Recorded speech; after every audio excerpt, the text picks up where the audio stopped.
тамринҳои дастаҷамъии мунтахаби футболи Тоҷикистон ба ду бозӣ дар пеши сода муқобили мунтахабҳои Беларус ва Тимори Шарқӣ ки дар душанбе баргузор мешавад идома дорад. Омодагии тими мо дар варзишгоҳи марказии пойтахт доир шуда феълан дар ҳайат 18 бозигар ширкат дошт. Дар умум аз ҷониби мутахассиси Гурҷӣ Гела Шекеладзе барои ширкат дар ин ду бозӣ 25 футболбоз, 4 дарвозабон, 8 ҳимоятгар, 8 нимҳимоятгар ва 5 ҳамлавар шомиланд. Ба иттилои дафтари матбуотии Федератсияи футболи кишвар, бозигарони боқимонда дар рӯзҳои баъдӣ ба сафи даста ҳамроҳ хоҳанд шуд. Қобили зикр аст ки аз 25 футболбози даъватшуда 13 нафарашон хориҷ аз мамлакат ҷилои ҳунар мекунанд. Шервони Мабадшоев, бозигари дастаи Капази Озарбойҷон, зимни мусоҳиба интизориҳои худро перомони рақобатҳои дар пеш истода чунин иброз дошт.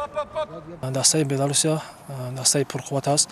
дар пеш моро бозӣ хеле ҷолиб ба он даста интизор аст. Мо омодагиҳои хуб дида истодаем. Ҳамаи бачаҳо бо рӯҳияи баланд ба ин бозӣ омодагӣ дида истодаанд ва кӯшиш мекунем ки мухлисони футболро дар майдони худамон хурсанд кунем. Вақте рафтам дар бозиҳои аввал ки нав машғул тамринро сар кардам, дар он бозиҳо фаҳмида мешавад дар дастаи захираи будам. Аммо ҳозир чуноне ки дида истодаед, бо 3-4 бозии охир ба майдон бисёр бар омада истодам ва бозӣ карда истодам.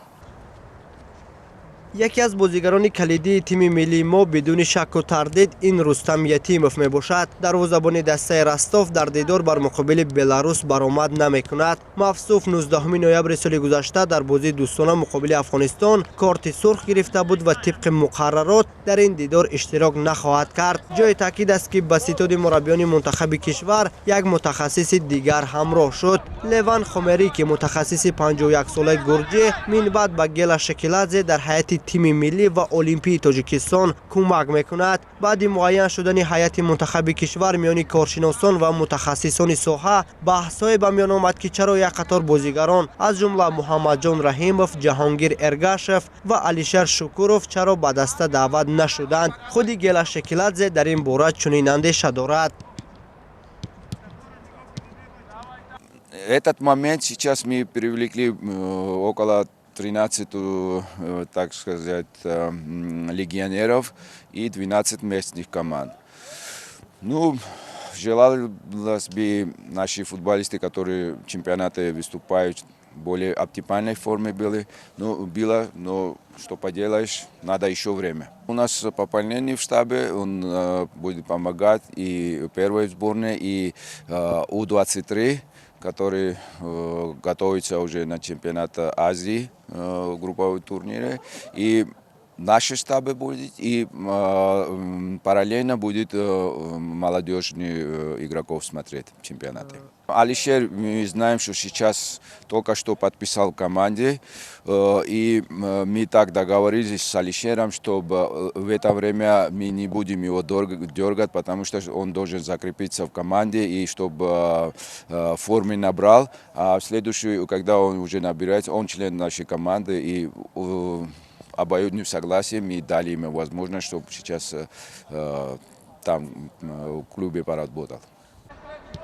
дастаи Беларус аз қитъаи Аврупо буда ҳайати қавӣ дорад. бояд бигӯем ки қаблан тими миллии мо бо ин даста бозӣ карда буд. анқариб 11 сол муқаддам 4 сентябри соли 2014 дар доираи як бозии рафиқона ҳар ду мунтахаб ба ҳам омада буданд ва он бозӣ бо натиҷаи 6-1 ба фоидаи Беларус хатм шуда буд. аз ҳайати он замонаи тими мо танҳо ду бозигар Ахтам Назаров ва Амирбек Ҷурабоев дар даста боқӣ мондаанд. фардо боз дусе бозингар дига меояд бо дастаҷамъона ҳамамон якҷо ҷамъ мешавем. омодагиҳо хуб аст. пеш аз бозии Восточни Тимор ки боз дорем, барои даста ҷамъ шудам. пеш аз он як бозии хуб, рақиби хубам, бозии хуб мегзаронем. тайёрӣ барои баромадан ҷоми Осиё. қобили зикр аст ки бозии аввали мунтахаби мо дар доираи рақобатҳои рафиқона бо якачини Беларус рӯзи 20 март ва бозии даври муқаддамотии ҷоми Осиё 2027 бо мунтахаби Тимори Шарқӣ 24 март сурат мегирад. ҳар ду вохӯрӣ дар варзишгоҳи марказии Душанбе баргузор шуда соати 16 оғоз мешаванд.